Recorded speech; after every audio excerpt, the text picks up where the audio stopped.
All right. Good morning. Good morning. Good morning.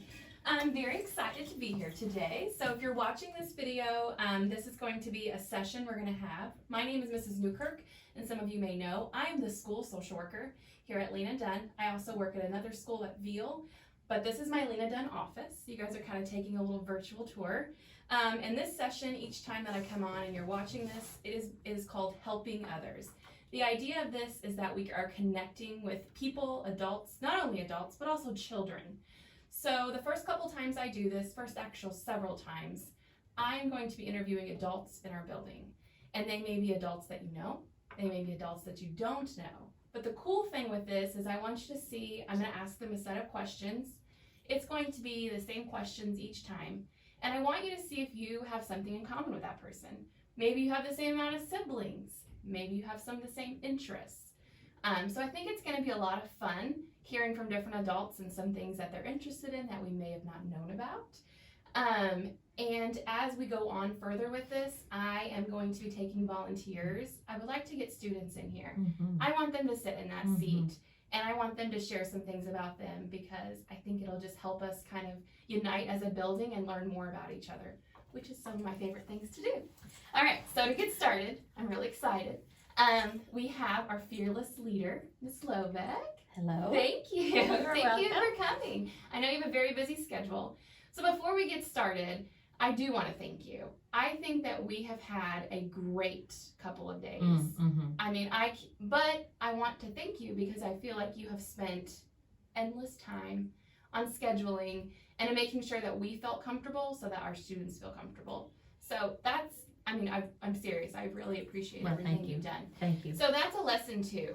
Students, if you're here today, there has been a lot of work to go into that. And just a simple thank you not only makes you feel good, but it makes that adult feel good. So when you're walking in the hallway and somebody says good morning, say good morning back. Or you can go a step further and say thank you. They're giving you breakfast, say thank you. I mean, it just makes the world so much better. It does. It's just a simple word. All right, so now to get down for the juicy stuff. Are you ready? I'm ready. Okay, here we go. So, how long have you been at Lena Dunn? I have been, this is my 6th year here. Is it really? Yep, my Yay. 6th year at Lena Dunn. And you've been a principal for 6 years? I've been a principal for 8 years. Okay. I was in Gibson, North Gibson, Okay. for 2 years before that. How far is that? Like, how far of a drive? It was an hour. Oh, An hour. man. Yeah. Well, we're glad that you're here. And then, so this is the question that I wanted an answer to. What is your favorite part about being at Lena Dunn? If you had to pick like one thing of somebody new to this building, what would you say that you enjoy the most? 100% the students and the staff. I just think we have the best students and staff that anybody would be lucky to know. I agree. I agree. Special place. It is. And then, do you have any siblings? I do. I have 3 brothers. Oh my gosh. So you were the only I girl? was the only girl. So I wonder how many students watching this will be like, I'm the only girl in my family too. They'll have something in common with It's you. a unique situation. I bet. I can only imagine growing up. And then another one, do you have kids? I do. I have 3 daughters. And so then you had all girls. How fun. Yeah. Girls are lots of fun. So this is also something that when I think of hobbies, I tend to think of you a lot. You're an adult and I feel like you have lots of different interests. I do. And it's really cool because every time I think we have a conversation, I learn something more about you. I'm like, oh my gosh, she does that too? That's so cool. So to start off with, your interests are something that kids, we had spring off, so we had a lot of time to be at home. I know that I have found that I really enjoy baking. That was something that I only knew how to make muffins if they're out of a package. I learned how to make them homemade, so it's something that I enjoy doing now. You want to share some of your like interests or some things you did in the spring? Yeah. Well, my main interest, other than being a Mimi, I have 2 grandbabies now, so that's fun. But I've always loved music. That's my second favorite thing, other than being a principal. I think I would want to be a musician. So I love music. I love cooking. I love reading. I love traveling. I love refinishing furniture. I think I just love learning and doing. And so often I'll see something, oh, I might want to try that. So I'll research it, look up some YouTube videos, and then I just want to try it. Mhm. I'm not an expert at anything, but I love trying all kinds of new things. I like that. So when you say music, what exactly are you? I play the piano. I play the bassoon. I'm a vocalist. I was mainly a vocalist. Uh-huh. And I play some stringed instruments, the auto harp, the dulcimer. I play the trombonium. I just play a lot of different things. Do you ever teach yourself, or do you do lessons, or is it kind of been a mixture? My mother was a music teacher, and so I grew up Oh. in a home, before she passed away. That's all we did as children. We sang in lots of places. We were in theaters. Uh-huh. And so she taught me a lot, but I did take piano lessons and some voice lessons. But then after you learn the piano and you learn about music, you can teach yourself a lot of other things. And of course, I spent 6 years in the band program at Washington High School, Mhm. and then I spent 4 years in the choir program. So a lot of my music education came from Washington Community Schools. That's awesome. I love that. And so, this is my next question. Before we get started, thank you for sharing that. I love learning that. So we're going to talk about our ACEs. So as you've talked about on the morning announcements for Kids at Hope School, I'm sure it's something that's been talked about a lot in the classrooms. It's posters you can see in the hallway, the beautiful pictures when you first walk down across from the library. There's some of our Kids at Hope events that we've had. A part of that Kids at Hope is the ACEs. And so each time that I do this, we're going to talk a little bit more about ACEs. So I kind of just wanted to introduce it. And so here we go. So there's 4 ACEs on Kids at Hope. We have the ACE of Hearts, and the ACE of Hearts is your parent. Those are the individuals that take care of you and make sure that all your needs are met. That's that adult. We also have the ACE of Clubs, and they're other caring adults that also make sure your needs are met. They care for you, all the things that you need to survive and to be successful. But you have to know them for at least 8 weeks, all right? And then the next one are your ACE of Spades. So those are adults that have high expectations. These are the adults that we would say that believe in you when you do not believe in yourself. And like you and I were talking earlier, the Ace of Diamonds is the big one. This is the person that when you're 50 years old, you're going to remember this person's name. It's going to be maybe the reason why you chose teaching. I'm going to get teary-eyed talking about it. This is your purpose. This is the person you can go to that makes a difference. All right. So teachers, I will be sharing a video that kind of goes a little bit more in depth at Kids at Hope. I'll be sharing that so you guys can show it with your students. So my question for you, Ms. Lobeck, if you were a child sitting in this seat, like some children may, which ACE do you think of? Can you share one? Would you feel comfortable sharing one of your ACEs? Sure. Right away, Dottie and Luther Wiseman.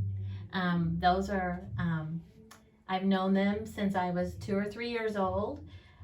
When I look at our ACEs, and when I think about our students here, all of us have some sort of a story as we're growing up. So when I was a child, I lost my mother at a very young age to cancer. And then things sort of fell apart at my house. And so it wasn't a really healthy home to be living in. So Dottie and Luther Wiseman were members of our church. And for my whole life, when I was growing up, when I was a teenager, when I was first married, and even now, they have supported me. They're my cheerleaders. They're, what do you need? You can do this. And they would always tell me what they liked about me, or what they admired about me, or what they thought my strengths were when I didn't think I had any. They would be right behind me telling me that I did. And I trusted them enough to believe them. And then that helped me keep moving forward when it wasn't so easy to move forward. So yeah, Dottie and Luther Wiseman. Thank you for sharing that. So that would definitely be your Ace of Diamonds. Ace of Diamonds. And they you would would also have more really, than one, right? Oh yeah, I could list a whole village of people that supported me through those difficult times. And the trick to that is why I have so many is that I let them in. that's the big one. Yeah. Yeah. Yeah, and I And was. sometimes that's hard. It is hard, and that was really important for me. And then, yeah, so now I feel like I have a whole lot of people that I just want to thank all the time for the support. And now that I'm older, I know what that means. Didn't realize it at the time, but Thank you for sharing. Appreciate it. All right, so now we're going to switch gears. So we've talked about our kids at Hope and our ACEs, which is something we're going to be visiting probably every time you see me on Helping Others. And so each time I do this, I'm also going to be doing an SEL skill. So SEL is social emotional learning. That's what I do when you come to my office.